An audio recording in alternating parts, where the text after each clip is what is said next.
Bonjour à tous et bienvenue dans ce nouvel audio. Aujourd'hui, je vais répondre à cette question. Est-ce qu'on peut être intense sans être au potentiel? Je répète la question. Est-ce qu'on peut être intense sans être au potentiel? Alors, l'intensité, effectivement, c'est plutôt une façon de se comporter, d'être et une habitude, effectivement, qu'a la personne. Et on va remarquer que les hauts potentiels sont intenses, généralement, que ça se voit ou non, parce que certains vont plutôt se replier sur eux-mêmes ou cacher cette intensité parce qu'ils veulent s'adapter au monde ou s'adapter à une situation ou éviter peut-être des inconforts tels que le fait d'être critiqué, d'être vu comme décalé. Donc effectivement, un haut potentiel est souvent très intense dans ses émotions, mais aussi dans sa façon de penser. Donc c'est quelqu'un qui réfléchit beaucoup, c'est quelqu'un qui va réfléchir plutôt vite, on va dire, mais surtout c'est quelqu'un aussi qui est capable de beaucoup de paix intérieure, donc d'intensité de paix aussi. C'est pas forcément la première chose qui nous vient à l'esprit quand on pense au potentiel, on pense plutôt intellectuel, ça c'est ce qui vient généralement à l'esprit, et il y a une confusion d'ailleurs à ce niveau-là parce que tous les hauts potentiels ne sont pas des grands intellectuels qui réussissent super bien à l'école, certains même n'ont pas eu envie tellement de rentrer dans ce système-là, donc peuvent être écœurés de l'école, etc. Ce qui explique qu'effectivement, on peut trouver des hauts potentiels dans le sport, dans l'art, dans toute autre chose que dans ce qui est dit scolaire, ce qui serait la voie classique, on va dire. Bien sûr, on en trouve aussi chez les grands intellectuels, chez les mathématiciens, les littéraires, parmi les musiciens. Donc vraiment, on en trouve un petit peu partout en fonction de leur envie, leur passion, etc. et de leur personnalité. Ça peut être aussi lié à leur milieu. Donc, en fonction d'un certain milieu, on a touché peut-être à certaines passions plus facilement qu'à d'autres. Et donc, on va être orienté vers certaines choses plutôt que d'autres, aussi par notre histoire et par notre famille. Parenthèse faite, donc la question c'est vraiment est-ce qu'on peut être très intense sans être au potentiel? Parce que derrière, il y a peut-être la question, est-ce que si moi je suis au potentiel et intense, est-ce que du coup ce que je recherche pour me mettre en couple ou comme amie, ce sont des personnes intenses? Est-ce que je dois du coup m'orienter vers des personnes qui sont intenses ou pas? Ou est-ce que ce que je recherche est ailleurs tout simplement? Est-ce que du coup je pourrais aussi me tromper si je me connecte avec quelqu'un d'intense, que ça ne soit pas un HP alors que moi j'attendais un HP? Donc je vais répondre à toutes ces questions-là. Première chose, c'est oui, on peut être intense sans être au potentiel. On va retrouver ça malheureusement dans les troubles mentaux. Une certaine intensité qui veut plutôt dire je suis en souffrance, donc j'ai besoin de bouger intensément. Ou je ressens intensément parce que justement je suis en souffrance, il y a une blessure et donc si tu appuies sur cette blessure, je vais réagir très fort. Donc il y a une forme d'intensité. Donc on peut être très sensible, hypersensible, mais cette hypersensibilité est liée plutôt à une blessure d'enfance, des traumatismes, des choses comme ça. Ça peut être aussi parce que j'ai un comportement particulier, comme les hystériques par exemple. Alors on n'en voit plus comme on voyait ça du temps de Freud, bien sûr, mais on peut retrouver des personnes qui donc ont une certaine intensité, entendez par là une surréactivité. Et souvent, ce qu'il y a derrière, c'est aussi des blessures, des choses pas très saines, on va dire. Donc la personne est en souffrance. Par choses pas très saines, j'entends souffrance. La souffrance n'est pas normale, tout simplement. Par contre, on peut effectivement être très intense et aller très bien. Certains hypersensibles sont comme ça. Donc ils sont pas au potentiel, mais ils sont intenses parce qu'ils ressentent profondément les choses. Mais ils n'ont peut-être pas cette intensité, parce que l'intensité, elle est à plusieurs niveaux. Elle peut être au niveau des émotions, elle peut être aussi au niveau des pensées. On peut avoir l'un sans l'autre. Donc on peut être très intellectuel et ne pas fortement être dans les émotions. C'est ce qu'on appelle communément le haut QI. Donc c'est une personne qui va réussir les tests de QI, mais qui n'est pas au potentiel parce qu'il n'y a pas l'émotion, en fait, qui va avec. C'est une personne qui fonctionne très bien comme ça. Faut pas lui dire « Ah, mais toi, t'as pas d'émotion, donc il te manque un truc. » Non. C'est son fonctionnement comme ça, donc c'est tout à fait normal. C'est quelqu'un qui va être généralement très fortement dans les normes, mais très efficace, qui va associer pas mal d'idées, mais qui va avoir des idées plutôt linéaires, donc c'est-à-dire qui vont déduire des choses l'une de l'autre. Donc c'est quelqu'un qui va être très performant, généralement professionnellement, quelqu'un qui est très intelligent en tout cas. Et on a besoin de personnes comme ça, des personnes qui vont être très pragmatiques, qui vont pouvoir appliquer des règles. Donc ce sont des personnes très utiles au monde, bien entendu. Ce sont aussi des personnes qui réussissent très bien à l'école. Il y a d'autres personnes qui ont en plus les émotions très intenses et qui peuvent justement être très perturbées par leurs émotions. Donc fonctionner peut-être moins bien au niveau intellectuel parce que les émotions perturbent. Et donc là, ça va être une question d'équilibre. Si je suis équilibrée dans mes émotions, je fonctionne très bien au niveau mental également, au niveau intellectuel. C'est souvent le cas des hauts potentiels.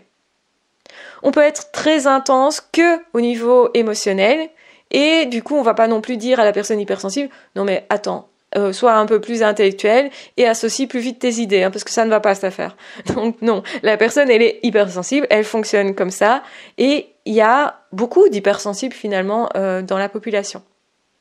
Il y a plus ou moins 20% d'hypersensibles dans la population. Donc, cette personne est en mode plus intense, va être plus en réaction aussi. Donc, cette personne a une vie intérieure qui est plutôt riche. Donc, c'est une qualité, mais ça peut effectivement perturber le fonctionnement général. À la différence d'un HP, cette personne-là, elle va pas intellectualiser. Là où le HP va être entraîné par ses émotions, elle va avoir tendance à se dire, ok, donc je dois rationaliser, donc ça veut dire que je dois analyser. La personne hypersensible n'analyse pas forcément, elle vit le truc et puis ça passe. Donc c'est pas vraiment intellectualisé, en tout cas pas autant que le haut potentiel. Donc ça veut dire on ne réagit pas forcément de la même façon, s'équilibre pas forcément de la même façon, en fonction de sa personnalité. Donc oui, on peut être très sensible, hypersensible, et du coup être très intense. Mais l'intensité, elle va être émotionnelle. Donc quand on me pose la question, est-ce que quelqu'un qui n'est pas HP peut être intense? La réponse c'est oui. Maintenant, regardez, tiens, où est-ce que cette personne est très intense? Quand on va voir que c'est très intense au niveau émotionnel, on a soit affaire à un hypersensible, soit à quelqu'un qui est hypersensible mais qui va très mal, qui peut justement être en prise avec des traumatismes, des blessures d'enfance, des choses comme ça. Donc le risque effectivement pour un HP, et le risque existe, c'est de se dire je suis en face d'une personne qui est très sensible, donc qui est comme moi, qui est HP comme moi, sauf que quand je lui parle assez vite de mes idées, etc., j'ai pas l'impression de pouvoir échanger et je perds cette personne. La personne va me dire, tu m'as perdu, j'arrive pas à te suivre, tu parles trop vite, des choses comme ça. Là, vous savez que vous n'avez pas une intensité qui est une intensité intellectuelle. C'est quelqu'un qui, si cette personne est traumatisée de l'enfance, va peut-être avoir des troubles de l'attention ou une impulsivité qui est très forte. Donc, une personne qui va agir, mais parfois contre vous, qui va vous heurter, possiblement. Donc oui, cette personne est très sensible, mais comme elle est blessée au niveau émotionnel, ça va donner lieu à une hyper-réaction. Mais cette hyper-réaction, elle dénote surtout d'un trouble. Donc il faut faire la distinction parce qu'effectivement, si vous vous mettez en couple en vous disant « Ah, cette personne est hypersensible » et puis finalement, non, en fait, elle a un trouble mental, c'est pas quand même exactement la même chose. Il y a la surprise qui va avec, forcément. Et le fait de peut-être s'être attaché à cette personne, parce qu'on est justement quelqu'un d'intense. Donc on a été intensément tous les deux en relation. Donc le fait que ça démarre de façon intense ne veut pas forcément dire que vous avez affaire à quelqu'un qui est haut potentiel. Ça pourrait être la question qui se cache derrière cette question principale. Donc du coup, oui, faites attention parce que tout le monde ne fonctionne pas forcément de la même façon. Et plus vous allez connaître les différents types de personnes, même si le but n'est pas de poser des étiquettes parce qu'on n'aime pas trop les étiquettes et que ça peut être perçu comme enfermant. En fait, le but, c'est de savoir, tiens, cette personne est comment je peux me comporter pour cette personne, dit autrement, qu'est-ce qui est bon ou pas pour cette personne, et qu'est-ce que je peux en attendre. Parce que, évidemment, si je choisis quelqu'un qui a un trouble mental pour me mettre en couple en me disant c'est un hypersensible, c'est un HP, je vais pouvoir partager intellectuellement et puis finalement non. Et puis finalement émotionnellement, c'est quelqu'un qui va m'émoustiller moi-même aussi dans mes émotions parce que je vais réagir à son traumatisme en fait. Donc possiblement à mes blessures à moi. Donc est-ce que ça peut poser des gros problèmes de couple ? Bien sûr.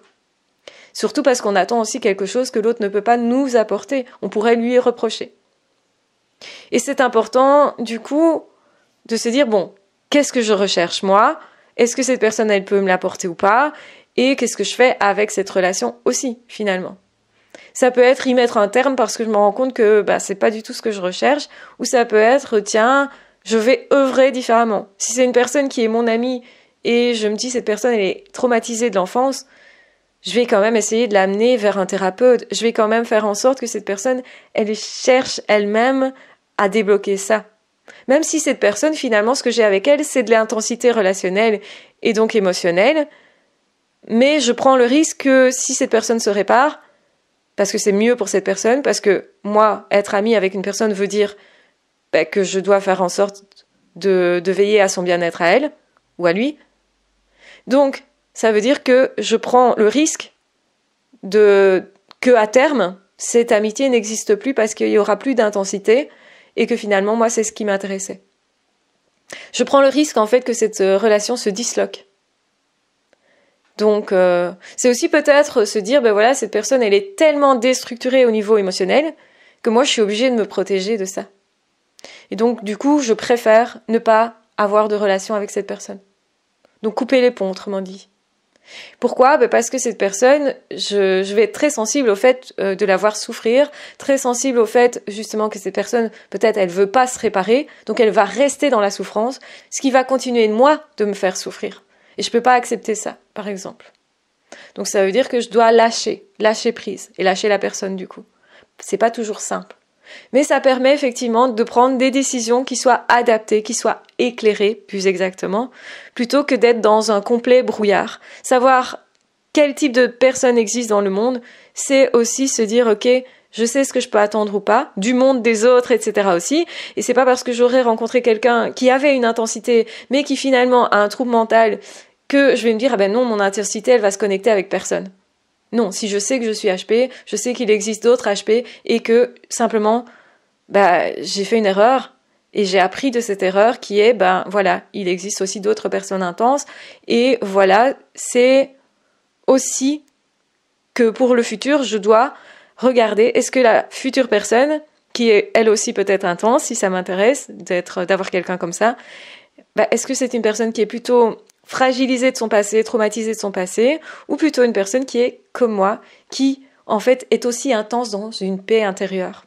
C'est important de rappeler qu'en tant que personne intense, en tant que haut potentiel, on peut atteindre la paix intérieure et que là, l'intensité, elle est belle, justement, que l'intensité, elle peut être de l'excitation, mais quelque chose de plaisant, ça peut être beaucoup de bonheur, justement, plutôt que beaucoup de souffrance. Parfois, une personne intense l'est que parce qu'elle est en souffrance. Cette personne, si elle n'est plus en souffrance, ne sera plus intense, par exemple. Mais on peut retrouver effectivement des personnes qui sont guéries de traumatisme, mais qui continuent d'être hypersensibles parce qu'elles étaient hypersensibles à la base. Donc voilà un petit peu les différents cas de figure, types de personnes, on va dire. Et finalement, c'est super intéressant. Moi, personnellement, de mon point de vue, je trouve ça super intéressant de comprendre qu'il y a tellement de types de personnes différentes parce que finalement, le monde est extrêmement riche en découvertes, en partage possible, etc. Et moi, ça, je trouve ça fabuleux. Voilà, je vous embrasse bien fort, je vous aime très fort, prenez bien soin de vous. N'hésitez pas à vous abonner à la chaîne si ce n'est pas déjà fait, à me poser de nouvelles questions et de toute façon, on se retrouvera très vite pour d'autres audios, pour d'autres vidéos. Ciao, bye bye!